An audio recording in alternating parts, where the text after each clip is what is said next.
Hello friends, so today we are going to solve 4 questions,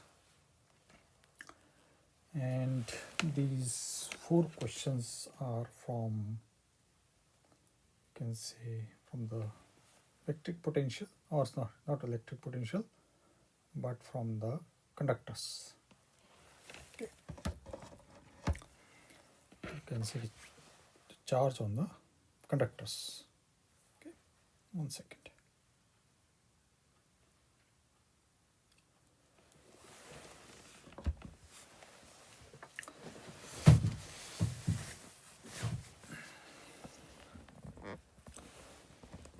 So the first question, it is given that a conducting spherical shell is a charge Q, radius R1. A larger concentric conducting spherical shell is charge minus Q and radius R2. If the outer shell is grounded, explain why nothing happens to the charge on it.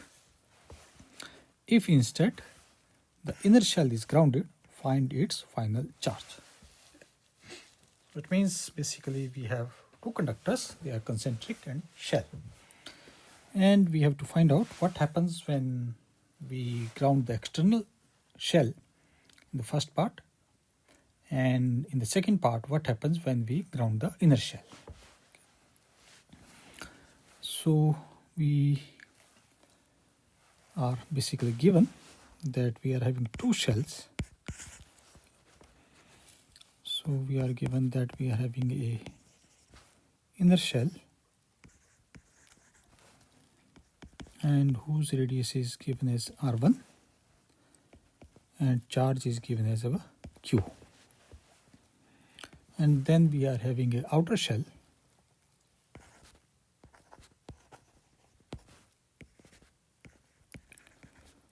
whose radius is given as our R2, which is greater than our R1, and charge on it is our minus of Q. So this entire discussion we can divide into 2 parts. First part, we are going to say that we are grounding the outer shell. So we are our part 1, and in this we ground outer shell.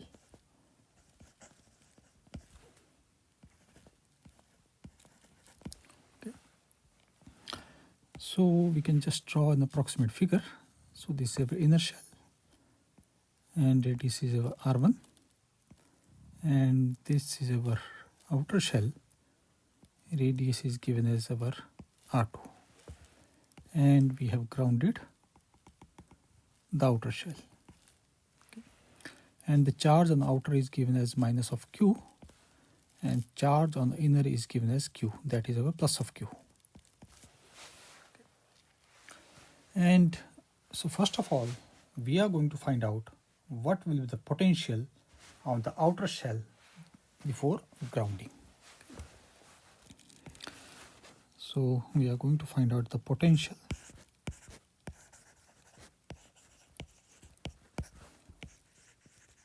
on the outer shell before grounding.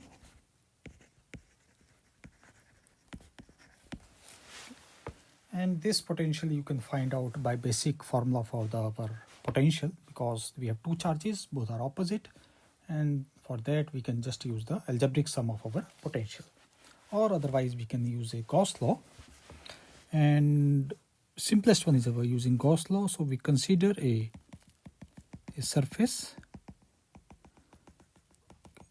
and which is of radius small r, and the small r is greater than our R2. Okay. So we can say that for a Gaussian surface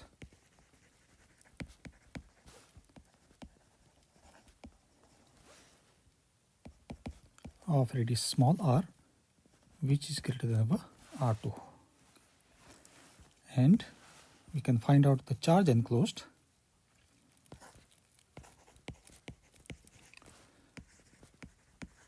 Charge enclosed will be equal to our plus Q plus of minus Q, which will be giving us 0.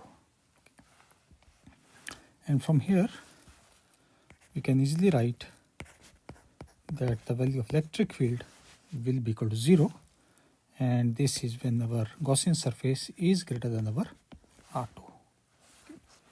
And based on this we can say that the potential with respect to our R2, and that is our nothing but our negative of infinity to our R2, and we have this as E dot dr. That is our basic definition, that will be equal to 0. Okay.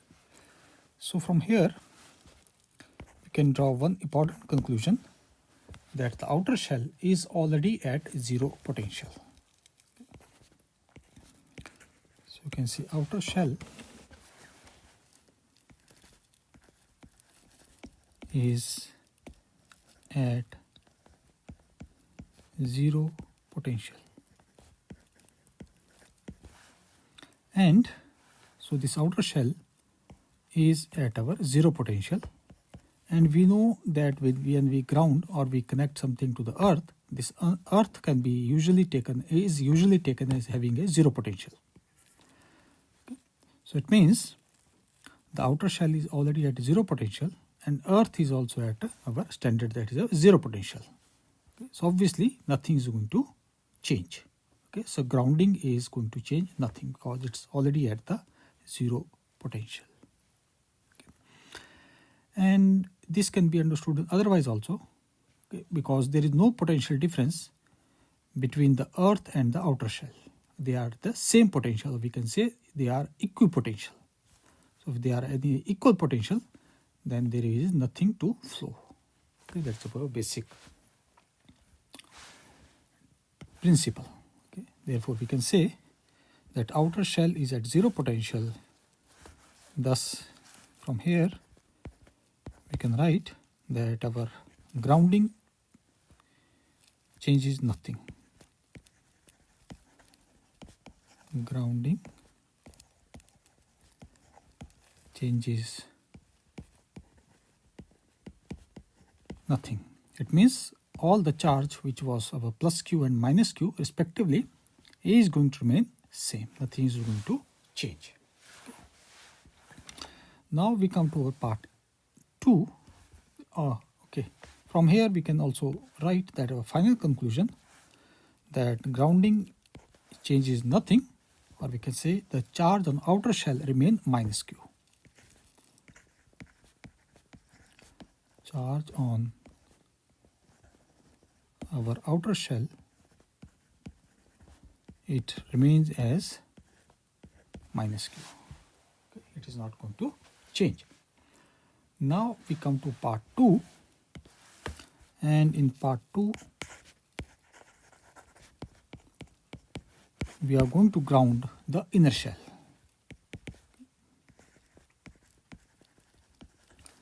Ground the inner shell.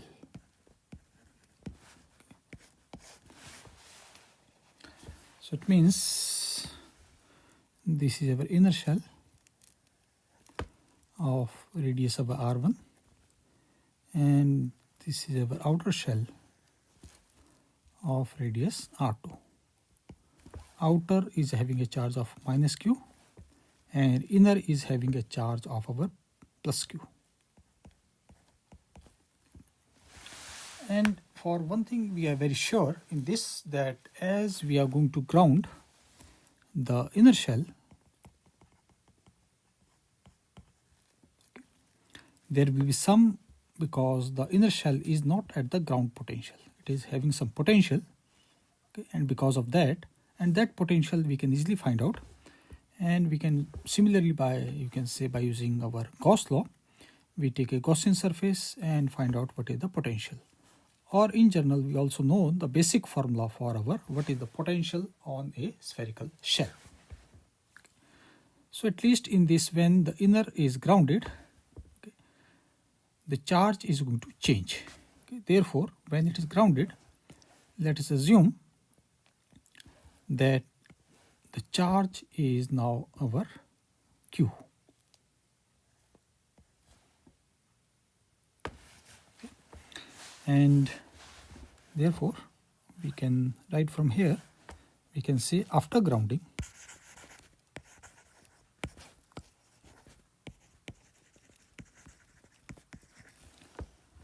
inner shell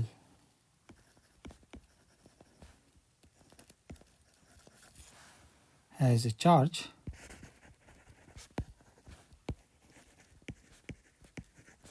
and that we have assumed as our plus Q, small q rather.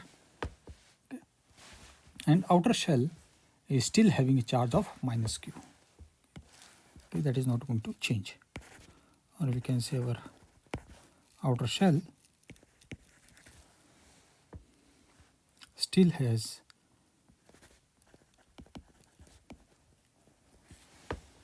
total charge that is minus Q.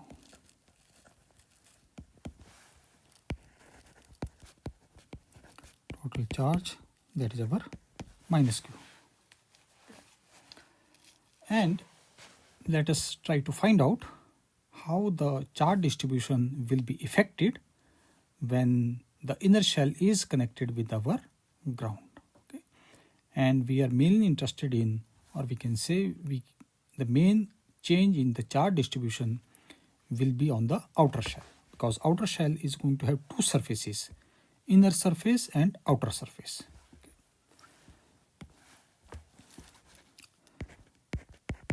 Therefore, we can say that charge distribution on outer shell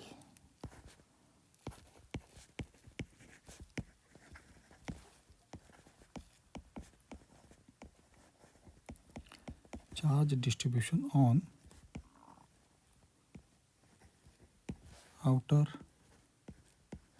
shell, and we are going to have, the outer shell is going to have two surfaces. First one is our inner surface,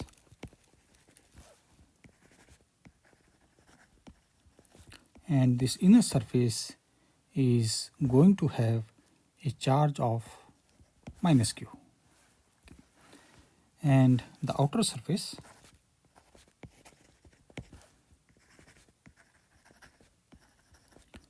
is going to have a charge of the original charge and the charge induced. Okay. So we can say we get this as Q minus capital Q. So after grounding, we get that the charge on the outer this outer shell, its inner surface is going to have a charge of our minus Q, and the outer surface is going to have a charge of Q minus capital Q.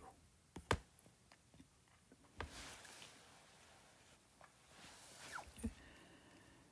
Now we can, because we are given that inner shell is grounded, and if we assume that the inner shell is having a potential of a VR1, then this potential VR1 should be equal to 0, okay, because it is grounded. Okay.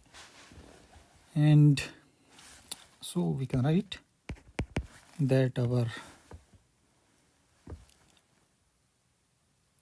inner shell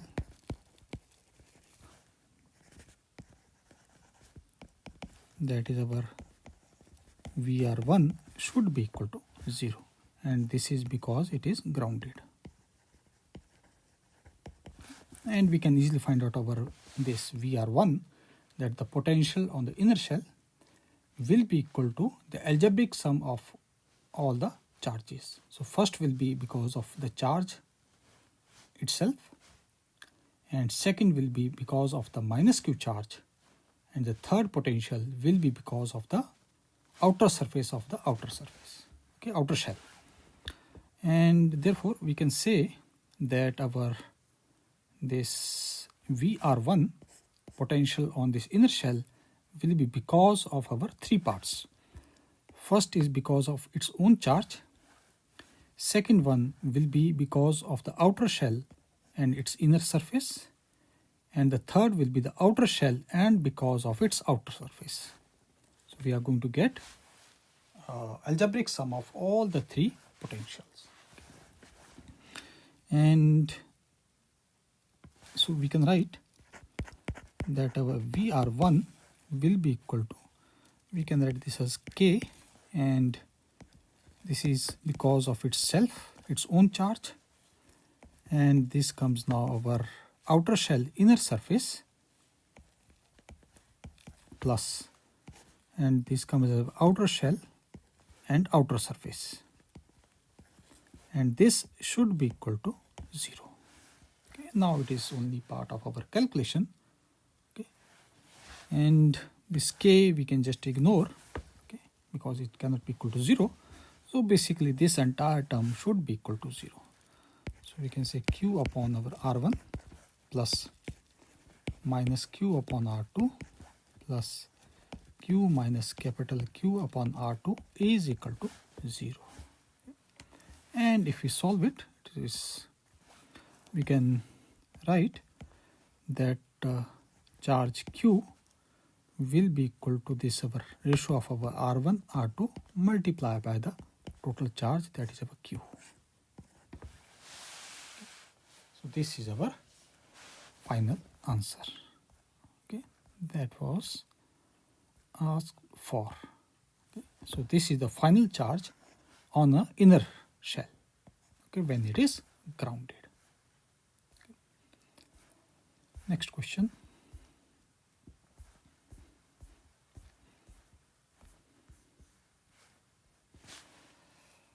So in this case, we are given that a point charge Q is located between two parallel infinite conducting planes at distance d from one and L minus d from the other.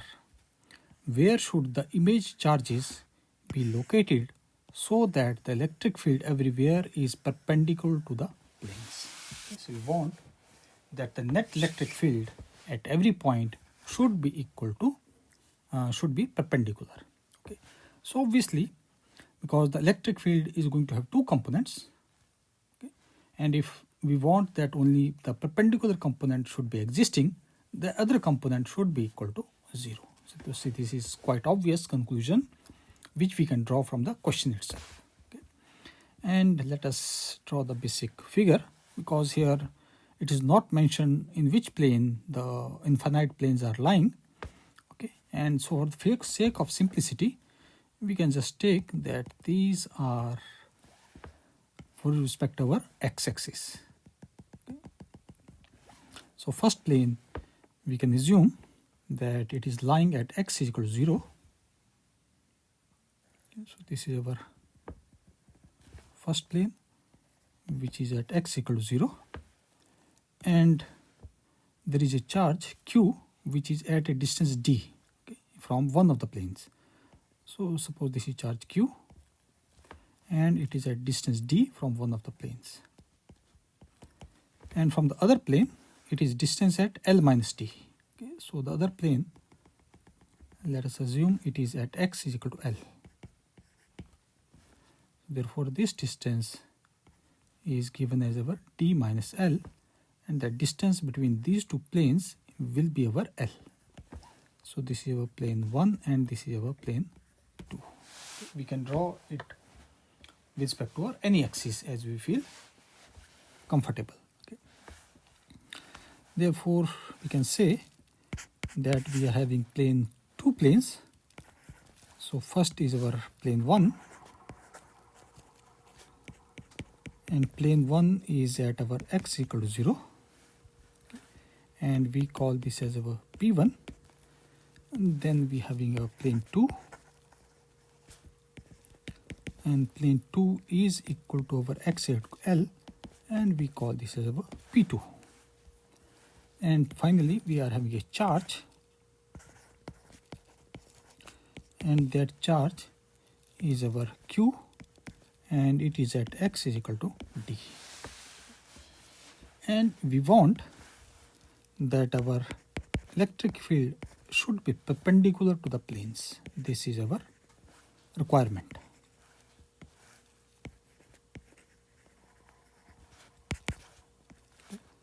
Or we can say only this particular component of the electric field should be existing. The other component should be equal to 0. Obviously there will be two components. One we can call a tangential component and other one we already know is our perpendicular component. Therefore, if we want that only E perpendicular plane should exist, therefore from here we can say that the tangential component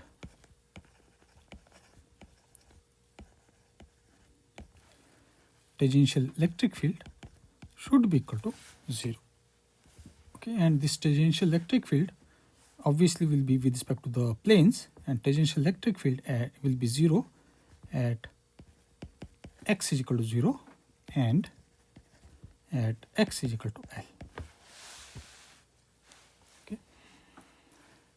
So, and obviously this we can also say that in order to cancel the tangential component should be equal to 0, so the tangential component should be balancing each other. Okay.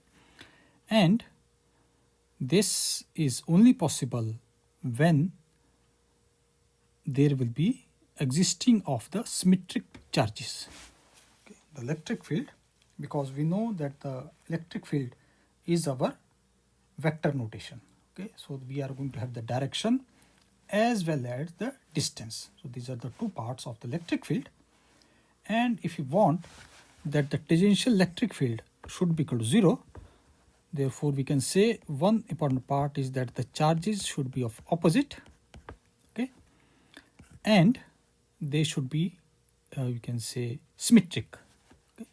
It means the distance should be equivalent. Okay. They should be opposite and they should be symmetric. Okay. So this condition has to be satisfied by the mirror charges.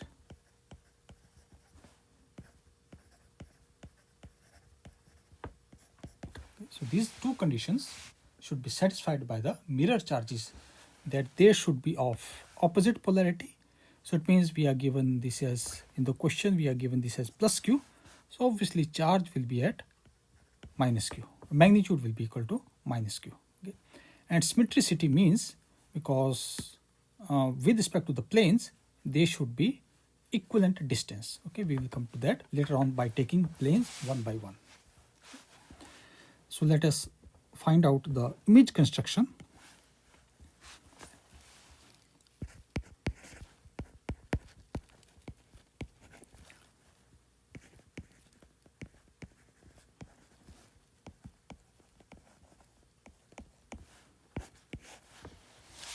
And for image construction, first of all, we are going to discuss with our plane 1, and this is our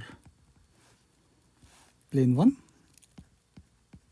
and we know that our charge is our plus q, which is located at a distance of our d from the plane.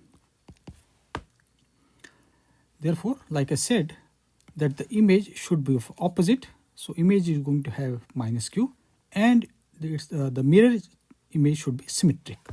So symmetricity in case of mirror, we know that the distance is equivalent from the plane. So from P1, so we are going to get this as our minus q, and the distance is our same, that is our d. So this is with respect to our plane 1. Okay. So you can say for plane 1, for P1, we are given that our image of the charge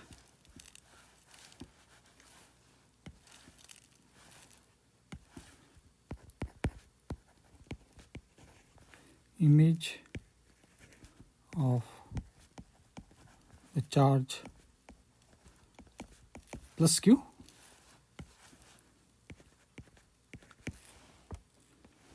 is at x is equal to minus d and is of minus q magnitude. Okay. So these two conditions are being satisfied, that they are symmetric and is of opposite part. Okay. Then we come to our plane 2. So this is our P2 and it is at a distance L minus d. Okay. And this is our P2. Total distance is our L. So because of the symmetricity, we can say that the charge will be somewhere here. It will be obviously equal to minus q and at a distance L minus d. Therefore, the total distance from the origin, because this is our origin, this distance becomes L plus L minus d.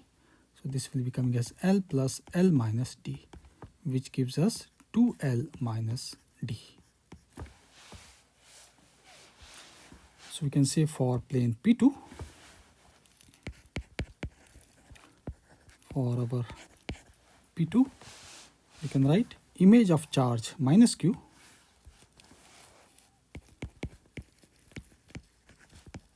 image of charge plus q, no sorry, not minus q, is at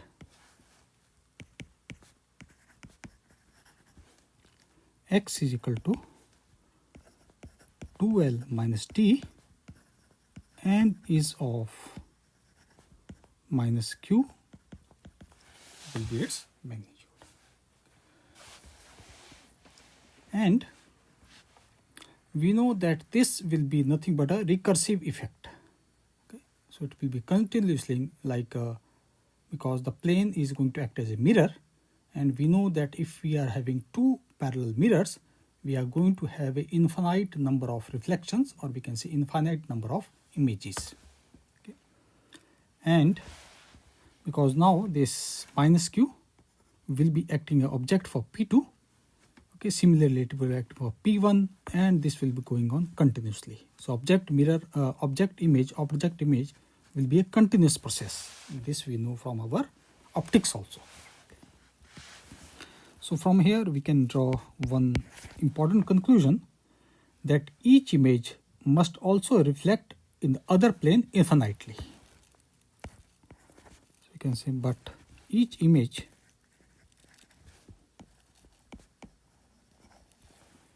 must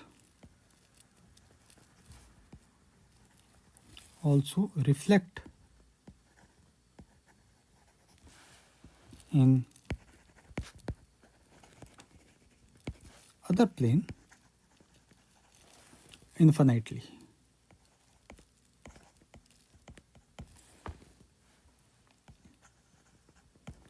And this process we already know, we can call this as a recursive process. Okay. And based on this, we can write a recursion formula. Okay. So we can say, we can write a recursion formula.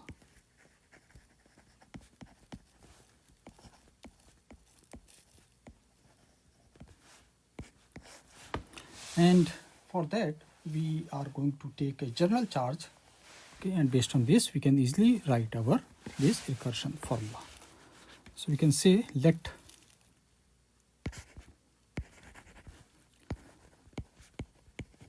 a charge, and that charge is our Qn, a small positive, is at x is equal to 2nl plus d, and a charge Qn negative is at x is equal to 2nl minus d. Therefore, we can write that reflection in x equal to 0 plane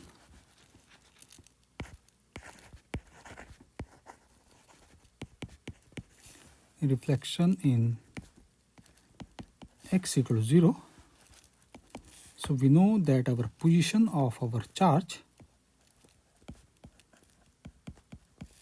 position changes from a positive x-axis to negative x-axis, okay.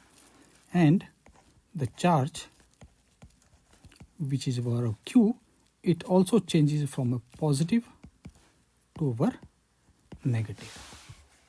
This we already know, because from here, okay, because it was at a distance d, we got a distance of minus d. Charge was of plus q, we got a charge of minus q, okay.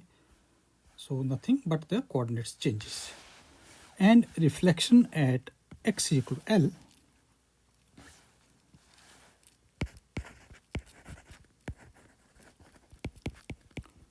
reflection at x is equal to L,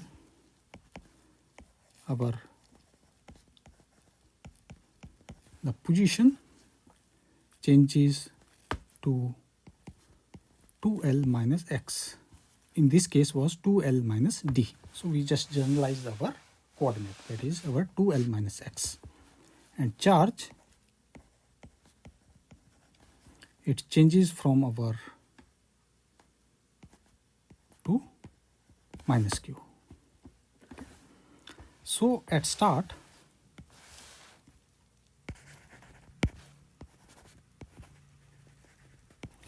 we were having a charge, let us suppose our q naught, that was equal to positive, and this value was equal to our q.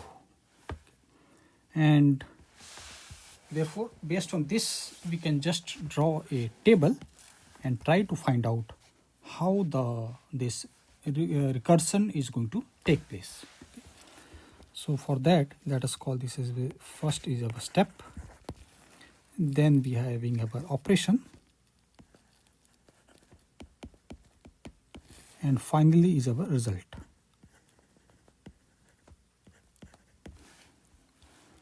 So we have our step number 1, and the operation is reflect q in x equal to 0. Reflect q in x equal to 0. Okay.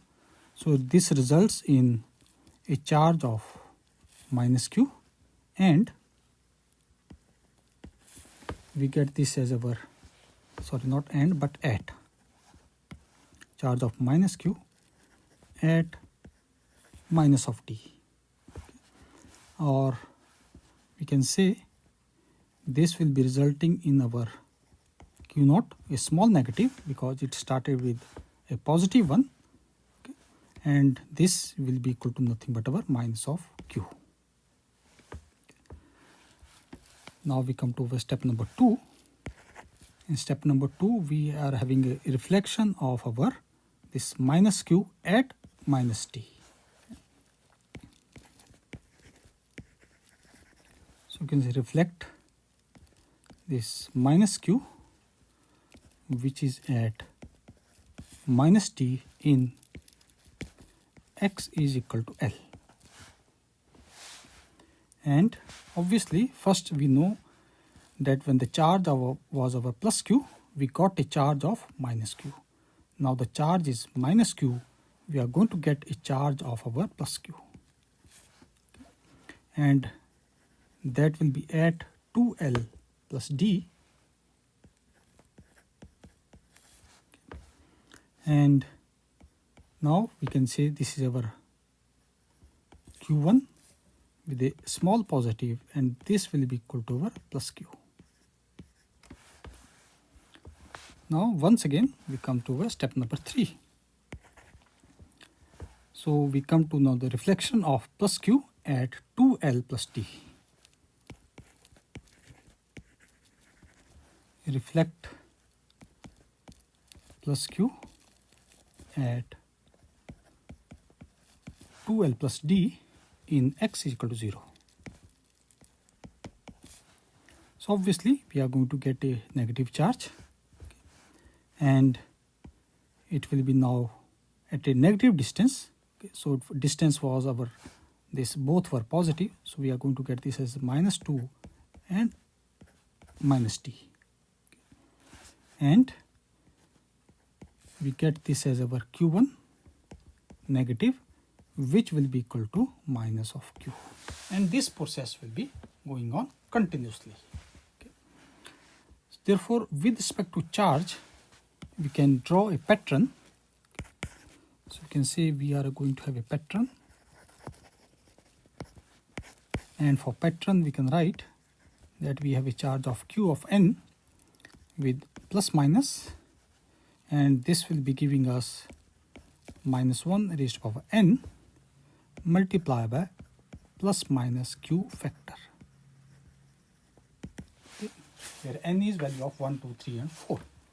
So we can clearly see from here, when the value of n is equal to 1, this comes as minus of q, okay, because value of n put 1, and this will be plus q multiplied by minus, so we are going to get this as minus q. And for the particular values, we can say at x is equal to 2nl plus d, we are going to have a charge, and that charge will be equal to over minus 1 raised to power n times q. And at x is equal to 2n minus d, we are going to have a charge which is our n plus 1 times q. And this can be written as minus of minus 1 raised to power n times q. So these are nothing but our value of our charges.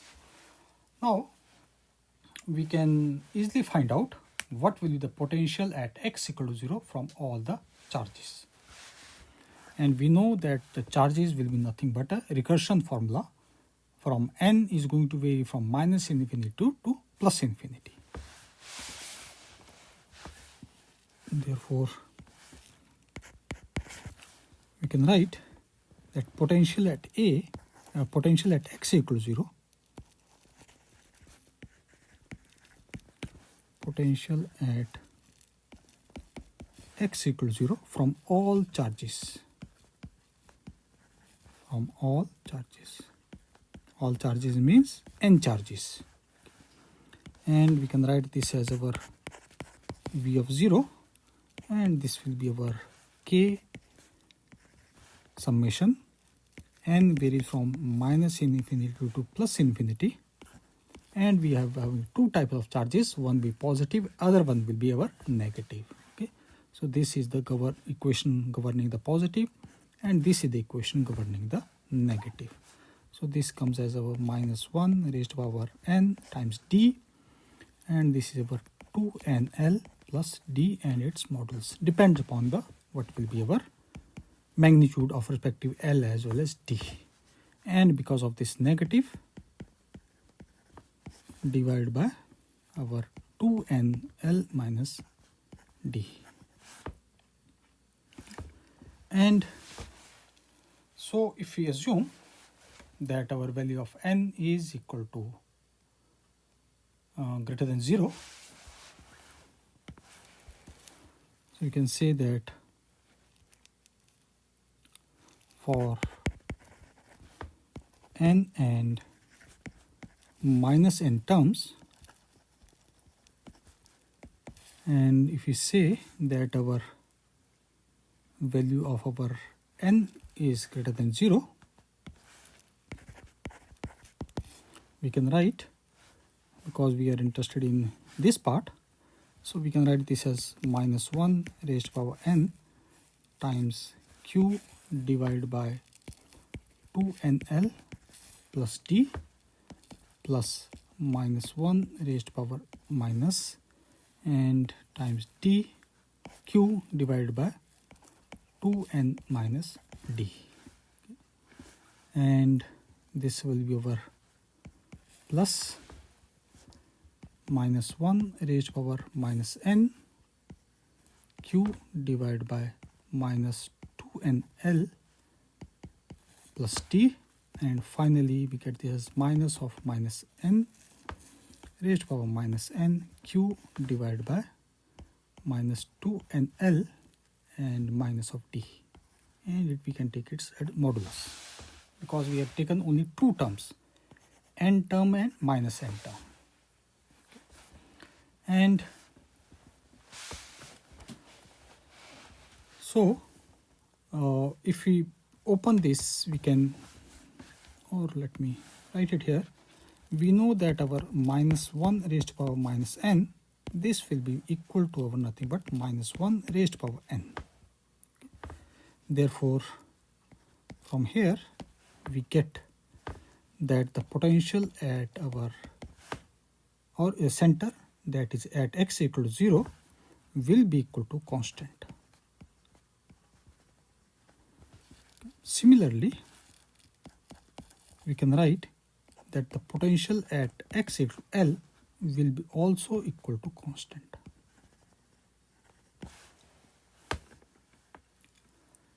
Thus,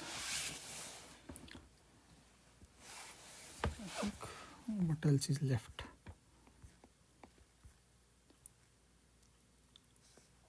Okay, where should be the image charges? So now we can just easily find out. Okay. Therefore, we can say that our x of n for our first should be at our 2nl plus d, and the value of our charge for our first will be equal to minus 1 raised to power n times q.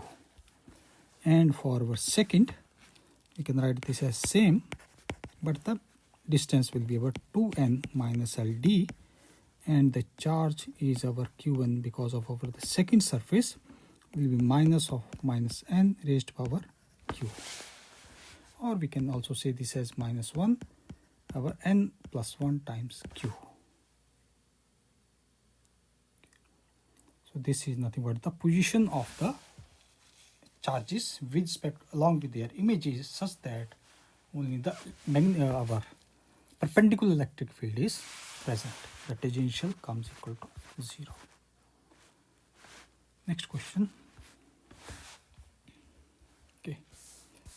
So this question is quite lengthy, but it is very easy. Okay, we have this, I think, 5 parts to it. But anyways, that's not a big problem.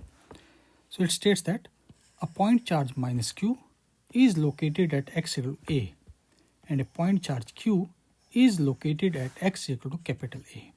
Show that the locus of points of with potential equal to 0 is a circle in a xy plane. And part B, what must be relation between q, small q, A and capital A so that the center of the circle is located at the x equal to 0, which basically means at the origin. Part C, assume that the relation you found in part B holds. What is the radius of the circle in terms of capital A? So we are going to find out the radius when the center of the circle lies at the origin. And part D and E are somewhat related to our previous part because it discusses the image also. Okay. So we can say, explain why the previous result imply the following statement. If a charge capital Q is externally located at distance A, which is greater than r, means radius from the center of the grounded conducting spherical shell with the radius r, then external field to this shell is the same as the field of an image point minus q, whose magnitude is given, located at a distance of a, which is r square upon a, from the center of the shell, as in figure A. So this is our figure A. So we are given that this is real charge and this is the position of the image charge. So we have to find out with respect to the distances, the electric field is equal to 0. This is the basic meaning of this, and when it is grounded. Similarly, part E, likewise for the following statement, if a charge of minus q is internally located at a distance x a less than r from the center of the grounded conducting spherical shell with radius r, then the internal field due to the shell is same as the field of a image point capital Q, whose magnitude is given, located at a distance a from the center of the shell, see figure B. So this is our figure B, And in this case, we are given that a real charge is inside and its image is our outside. Okay, so basically we have to find out whether this particular relationship of their distances hold for this particular value of their magnitude of the charge. And this is comparatively easy, okay, because we already know that how the image portion works in case of our charge distribution. But we are going to start with our part A, and part A is, it says that we have to find out locus where the potential is equal to 0. Okay. So we start with our part A, and for that we can just assume these are lying on our x-axis. So this is our origin, and we are given that we are having a charge of minus q, and that is our a comma 0 small a, and we are having a charge of our capital Q, which is at distance of capital A 0, and we take a point, any point, suppose we take this point as P, whose coordinate is our x comma y. Obviously it is lying on x-axis, so obviously y will be equal to 0, but we can sort it out later on. So we have to find out the potential locus for this point P. So we assumed that we are having a charge of minus q, and it is at a comma 0. We are having a charge of capital Q, and it is capital A comma 0. So we can say this is our small a, this is our capital A, and this entire distance is equal to our x. Therefore from here we can write that this distance will be equal to x minus small a,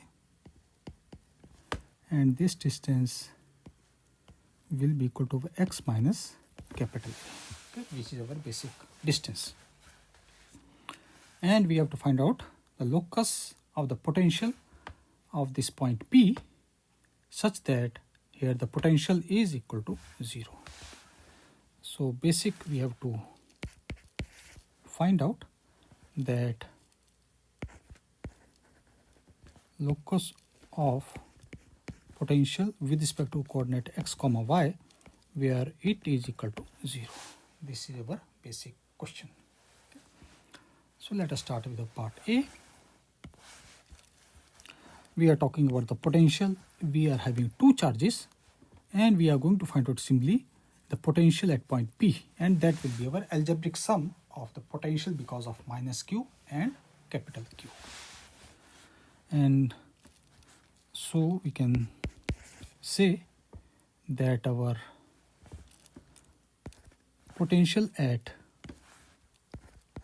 x comma y will be equal to our k potential due to minus q plus potential due to capital Q.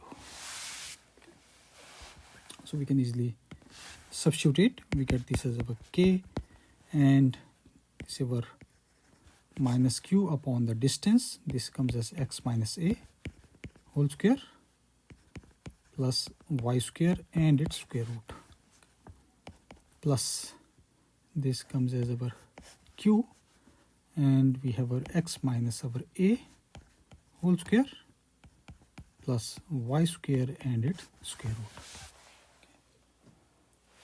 Okay. 1 second.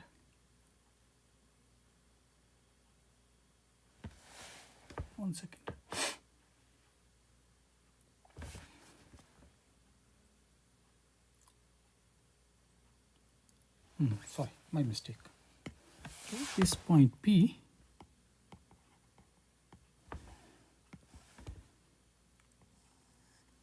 is having a coordinate of x comma y, so it is somewhere here. So x coordinate we already know, and this is our y coordinate. Okay, let me draw it properly. Okay, I considered it to be lying, so let us suppose this point is somewhere here, P, whose coordinate is our x comma y. So this will be our y, and x we already know, and the distance from their respective charges. So this is because of the minus q charge, and this is because of our plus q charge. Okay, and that will be nothing but our Pythagoras theorem. Sorry, I put it wrong. Okay. And so we got the equation of this, and we are going to set this equation is equal to 0, and this is nothing but now a lengthy to sort it out. Okay. So we can say that our minus of q x minus a whole square plus y square and its square root plus capital Q x minus a whole square plus y square is equal to 0. And so we can just start by moving it to our left side. Okay. So from here we get this as our q upon x minus a whole square plus y square square root is equal to capital Q and x minus capital A whole square plus y square and its square root. Now if we square them,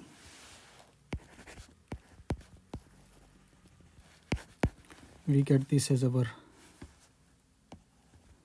q square and x minus a whole square plus y square is equal to capital Q square x minus a capital whole square plus y square. And then we can just cross multiply it. So we get this as our q square x minus a whole square plus y square is equal to q square x minus a whole square plus y square. Okay. And this is very lengthy calculation, so I'm going to put the results from here directly. Okay. So we are going to get this as a quadratic, and that quadratic will be something like this.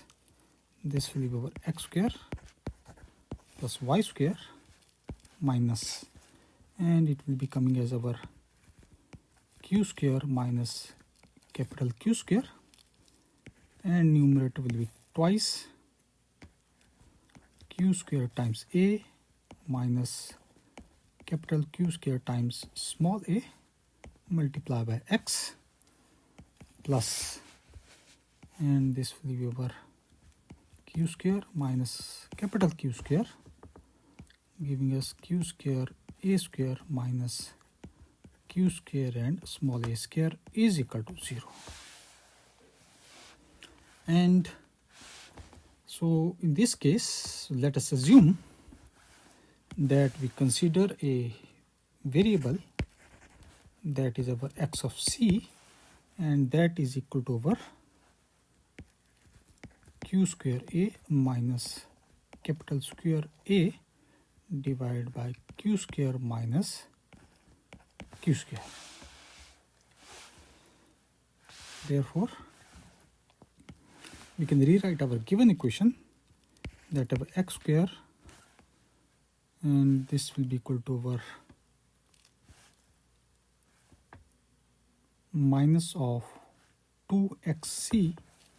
So this will be minus of 2xc times x plus y square is equal to, this comes as a minus q square a square minus q square a square divided by q square minus capital Q square.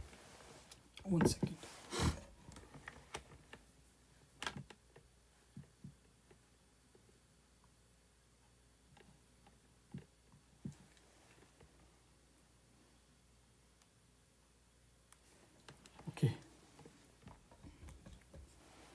Now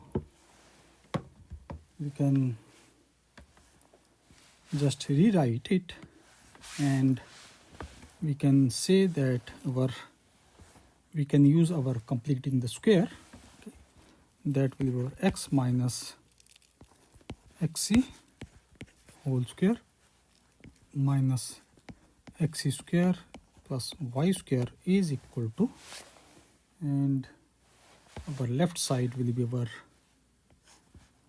minus q square a square minus capital Q square a square upon q square minus q square. And furthermore, we can write this as our x minus xc whole square plus y square. Xc square we can take towards the right, so we get this as xc square minus, and this term will be as it is,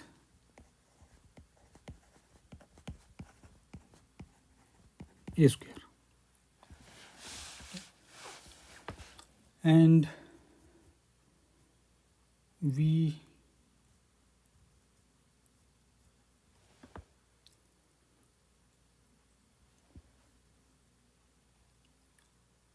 one second.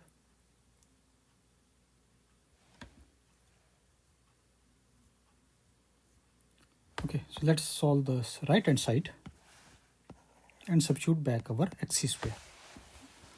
So we get our right hand side, this we get our q square a minus q square a whole square divided by q square minus capital Q square whole square minus, and a q square whole square, and this is our q square a square minus q square a square, and q square minus capital Q square. We divided this second term by, in order to make the denominator same, because we have to take the LCM.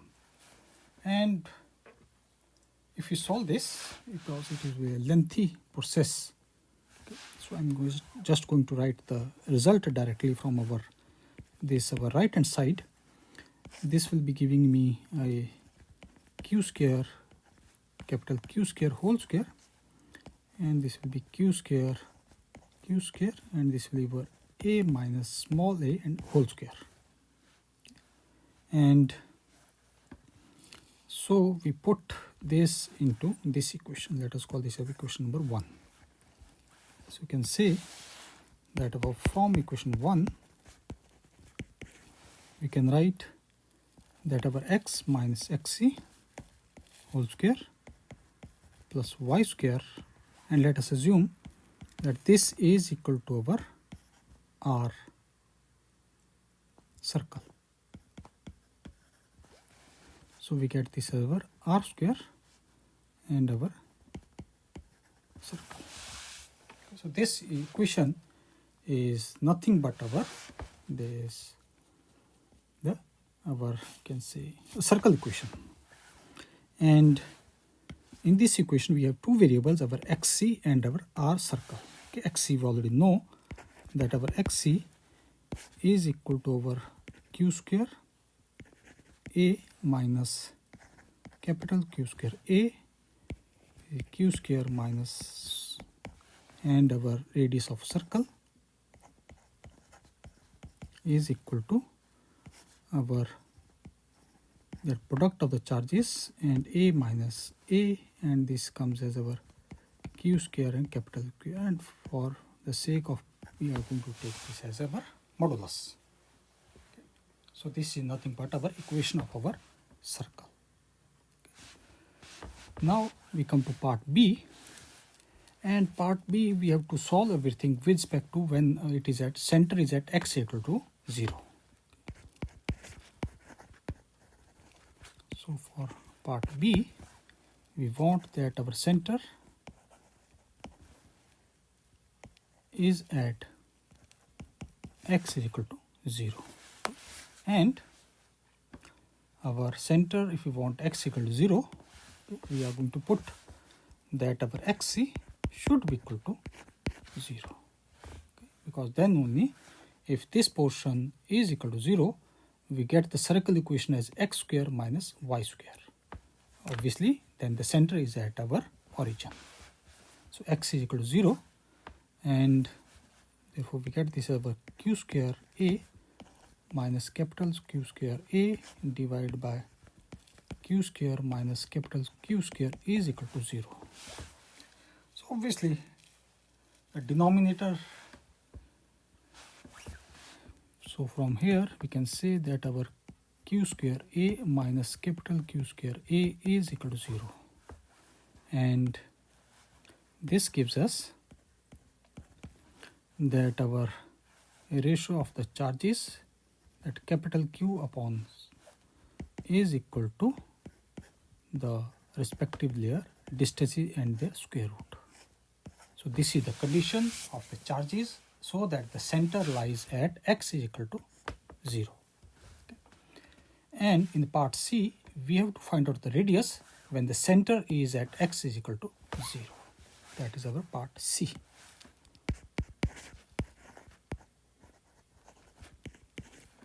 So part C, we have to find out the radius with our center at is equal to 0. And from this equation, we can easily write that, let me rephrase it here, capital Q is equal to small capital and its square root. So from here I can write that my Q square is equal to Q square times A and divided by small a. And we are going to find out our radius, and the radius equation is we require their difference in this Q square minus capital Q square. Therefore we can write that our Q square minus capital Q square will be equal to, this comes as our Q square minus Q square a upon small a, and this gives us minus of our Q square a minus small a divided by capital A. But this is nothing but our distance, so we are only going to take the magnitude. Therefore we can say that its magnitude will be equal to our Q square a minus a divided by a. But in this case we have to make sure that the value of a is greater than our small a, otherwise the reverse will be true. Now we found out our denominator, and we also know we found their product. So you can see that I have Q times capital Q, and we want to find out this one. Okay, so let's start with our equation. That is our capital Q is equal to, this is A upon, so this is capital A upon small a, and we multiply this as our Q is equal to Q square and square root of A upon small a. So we found out both our denominator as well as the numerator. So we substitute here. So we get the radius of our circle, which is our Q, capital Q, A minus A, and this is our Q square minus capital Q square, and we substitute their values. So we get this as our Q square square root of A upon A times A minus A, and this comes as our Q square A minus A and divided by small a.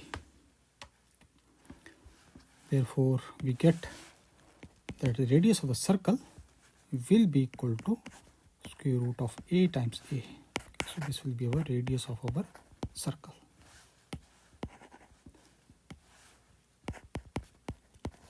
and this is under the condition that our center lies at x is equal to 0. Okay, that was the condition on it. Now we come to our part D and part E. Okay, that's the important part here. So we have our part D, and part D states that the ground is the shell is grounded and the charge is at external part. Okay, that is given in the figure also. So this is our real charge, so that is our external charge, and we grounded this shell. Okay, and its image, because in the previous question we know that our image will be at a distance. So based on this we are going to discuss our part D, and part E is just reverse of our part A. Charge is inside and the image of the charge is our outside. Okay.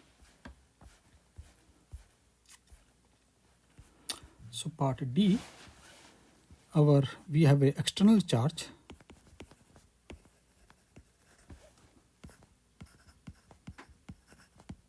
and grounded shell.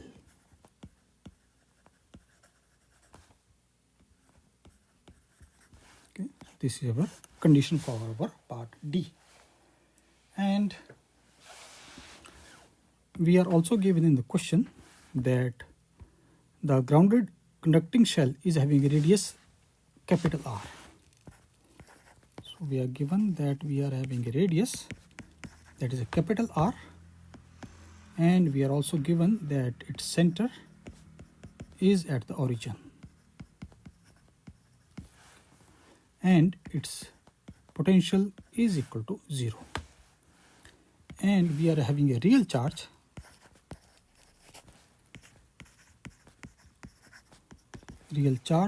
which is of magnitude capital Q is at x is equal to capital A, and where value of A is greater than the radius. So based on this, let me draw the figure here, which was already, so this is our center, okay, which is at the origin, and the real charge is lying somewhere here. This is capital Q, and it is at a distance of our x equal to A, and R is the radius of the circle. So in this case, we want that the potential at the origin should be equal to 0. Okay. And therefore we can say that for potential is equal to 0, for potential is equal to 0 on the shell,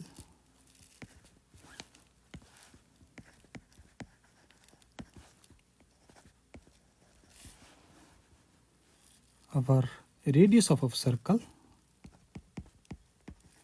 should be equal to our R, okay, and our center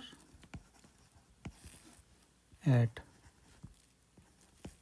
x is equal to 0, and we already know that the radius of circle we have already found out, that is equal to our product of the distances, and when the center of the circle is at the origin. Okay, this we have already. So we can say that this our R should be equal to our radius of a circle, which is equal to our,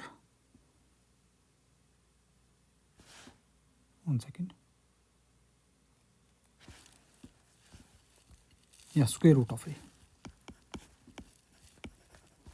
Therefore, from here we can write that our R square should be equal to our A times capital A, or from here we can say that our small a should be equal to our R square upon capital A.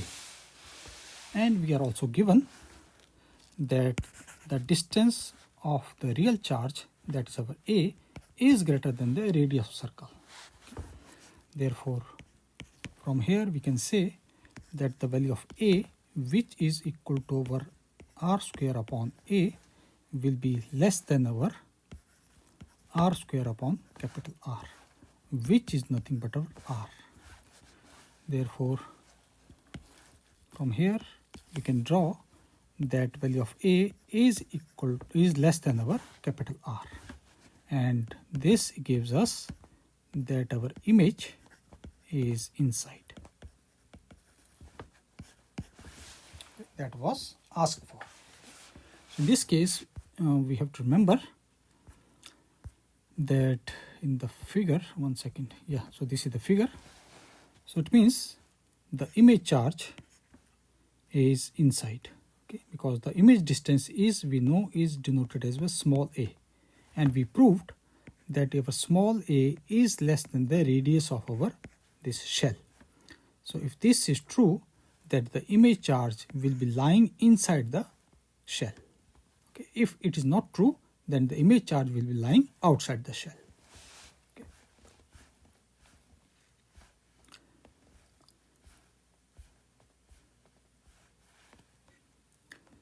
And furthermore, we can find out the magnitude. Okay. So we already know that from part B,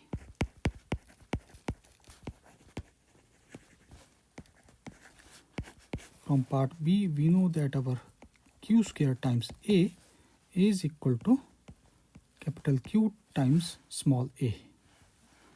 And therefore, if we substitute value of our small a, which is our r square upon A, we can find out value of our this charge, image charge, that is q square, will be equal to, this will be our capital Q and divided by A multiplied by r square upon A, and this gives us q square r square upon A square, or we can say that the image charge Q is going to have a magnitude of QR upon A.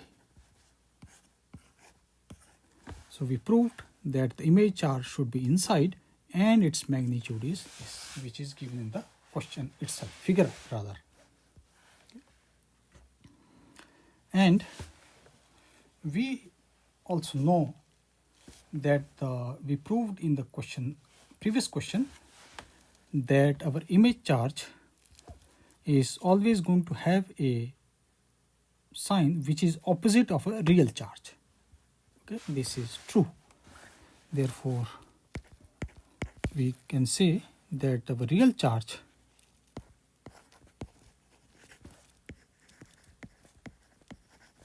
is minus q. It has to be minus q because our image charge is our plus q. Okay. Therefore, we can write the image charge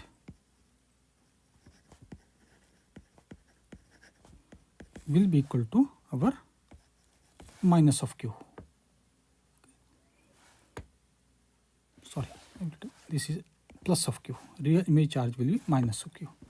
And we substitute this as our minus of q will be equal to minus of r upon capital R. And its position will be at x is equal to a, and a we already found out. Okay, it is our r square upon capital A. So we found out the image charge as well as its position. Okay, and we also proved that from this equation that value of A is less than our R. Okay, so A is nothing but the position of our image charge. Therefore, we can say that the image is inside the shell. Image is inside the shell. And we have to remember that because this is a spherical surface, okay, therefore, because we are having this real charge somewhere here, and the image charge is somewhere here. Okay, this is our Q and this is our capital Q. So the distance is not same. Okay, because this is a spherical surface. If it were a plane surface, because we know that the image in case of a plane is equidistant from the mirror as well as the object. So this will be acting as object and this will be acting as our image. Now we come to our part E.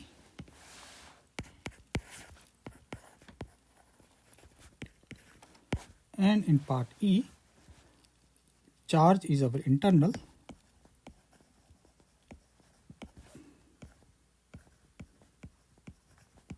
and shell is grounded.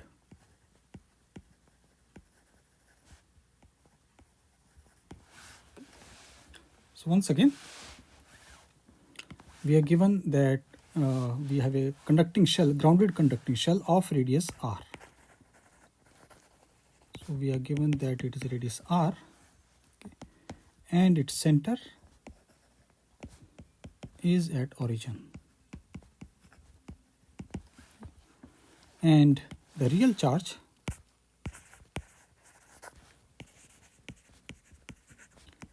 it is of minus q, and distance is given at x is equal to a, and as it is inside, we know that our a should be less than equal to less than our capital R. Once again, we want that our potential should be equal to 0. Okay. So you can say that our potential should be equal to 0 on shell, and therefore we can say that the radius of our circle, that's our locus of the potential, that is our should be equal to r, and our center is at x is equal to 0. Okay, this is from part A to C. Okay, we proved that if we want that our locus of the potential is a representation of a circle, that we have already proved. Okay. And so we can say from C, part C rather, from part C, we can write that our r square is equal to our a times small a. From here we can say capital A is equal to our r square upon a. And we are given that the real charge lies inside. So we are given that a small a is less than our capital A. Therefore from here we can say that our capital A, which is our r square upon small a, will be greater than our r square upon r, and which is nothing but our r. Therefore we can say that our capital A will be greater than our r. So it means the image formed will be outside. So we can say that our image is outside, okay, which is given in the figure itself. And now we can easily find out the magnitude. Okay, so we can say from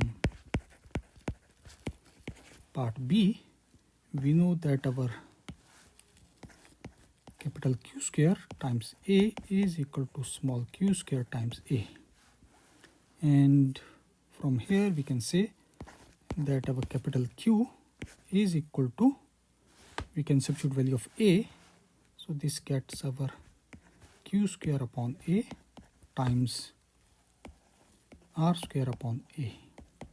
And this gives us a square, that is Q is equal to QR upon A. So it means that, yeah, so this is complete. So we proved it that both the statements in case of our, especially in part D as well as part E, we proved that when the real charge is inside, the image is going to have a magnitude of QR upon A and at a distance of R square upon A. And when the real charge is outside, we proved that the image charge is going to have a magnitude, and this will be the distance.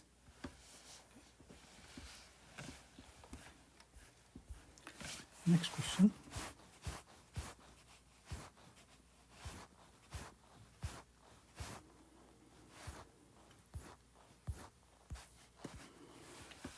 Okay. A charge q is located at a distance of small r, which is greater than capital R, from the center of a grounded conducting spherical shell with the radius r. Using the results from the above problem, find the force from the shell on the charge q. Consider r is approximately equal to capital R, and r, that's a limit, tends to infinity. Okay. So we are going to use the results from our previous question, and so we are given that we are having a real charge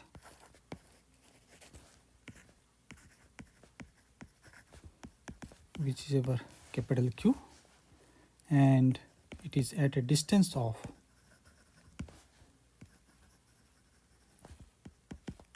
small r, and we have grounded a conducting shell,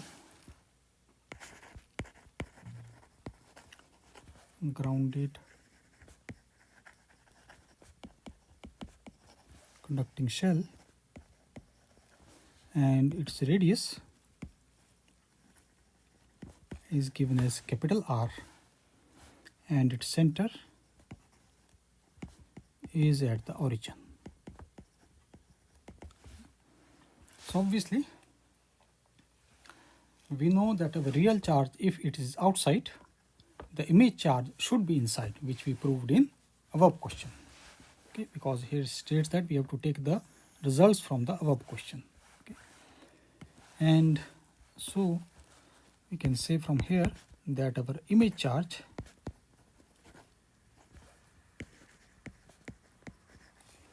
which will be our minus of q is at a position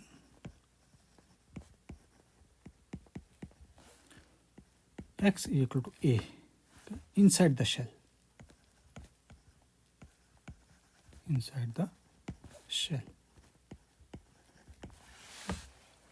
And the results which I proved in previous question, so let me write it here. We got that the position of our image charge, that is small a, is the radius of our shell square and divided by the distance of the real charge, and our image charge is equal to capital Q, that's a real charge, and the distance ratio. So this is our two formulas which I have already proved. So we are interested in finding out the force on real charge Q. Force on a real charge Q. Okay. And we know that there is an image charge minus Q, so obviously the force on charge Q comes only from the image charge. Okay. So we can say that our force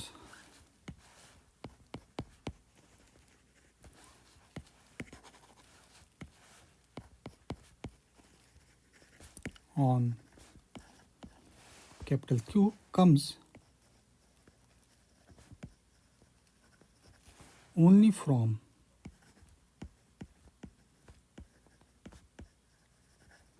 image charge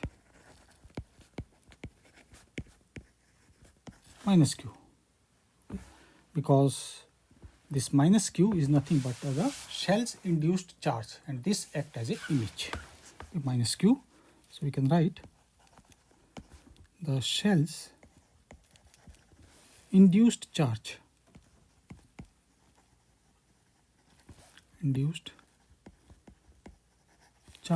acts like image.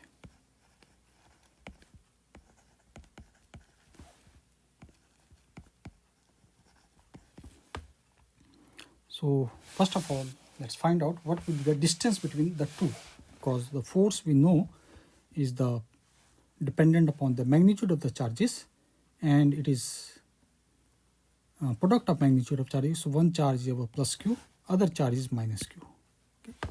and because the standard formula for our force, let us suppose that is given as F, will be equal to K times Q1 Q2, that is our product of the charges, and distance square and the r unit vector. So this is a basic formula for our force. So charges we already know, we already need to find out this distance d. And so let me draw the figure approximately. So we are given that we have a shell whose center is at the origin, and this r is the radius, and we are having the image charge that is minus of q, and it is at a distance of a from the origin, and we are having a charge capital Q, which is a real charge, and this charge is at a distance of our r. Therefore the distance between the image charge and the real charge will be equal to our r minus a, which is nothing but our d.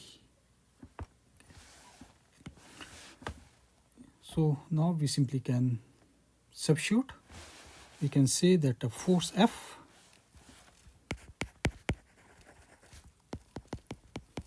will be equal to, and we have this as a K Q times minus Q, and we have a d square, and d is our, okay, let me put it d square, and this comes as our r unit vector. Now let's substitute the values. So this get as our minus of K, and this is our Q and our d square, and we have also our r unit vector, so we can just sort it out. So we can write this as our r square minus small r square capital R square divided by r, and this is a whole square, and we put value of this Q, which we already found out. This is our QR upon small r. Therefore we get that the value of the force will be equal to minus of Q, and this comes as a Q square r times r, and we have this as r minus r square divided by r plus r square. And so I think this is the only thing we are left. Okay, we need to find out the limit part also, so that is not a big problem. Okay, therefore we can say that limit r tends to infinity, small r tends to infinity, and so we can write f is approximately, this comes as our minus of K, and from here if we r small r tends to infinity, we can sort it out our this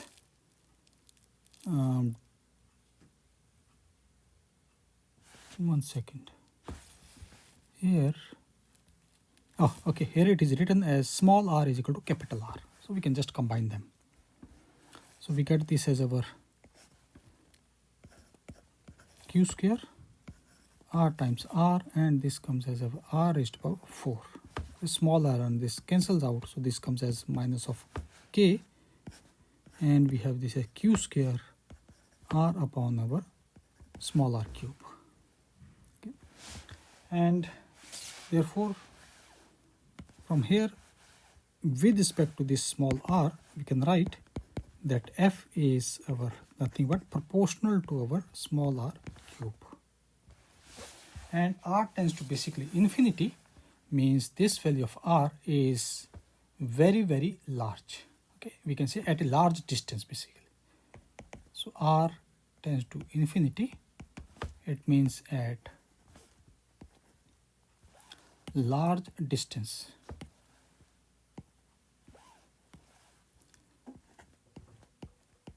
At large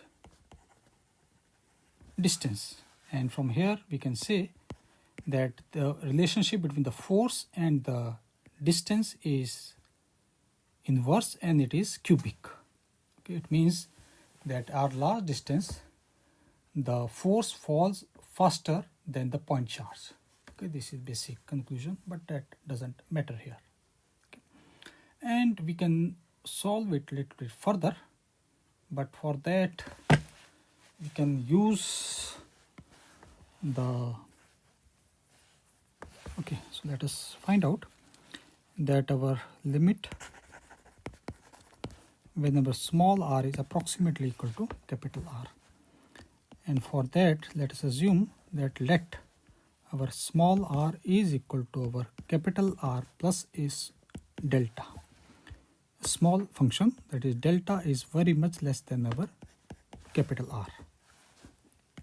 So we solve the denominator, that is our r square minus capital R square is equal to r plus delta whole square minus r square. This gives us 2r delta plus delta r square. So we can ignore this delta r square. So approximately this comes as 2r delta. And we are also given that our r is approximately equal to capital R. Therefore we can say that our force is approximately minus k, and this comes as q upon 4 times delta square. Okay. And we substitute back our delta, so this comes as minus of k q square 4 times r minus capital R and whole square. So this is our basic value of our force. And I think this was the last question. Yeah.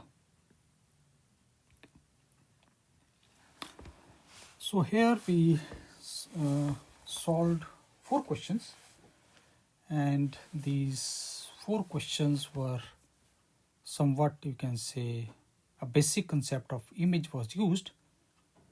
Okay. And the question was lengthy, but it is quite easily, we can just sort it out.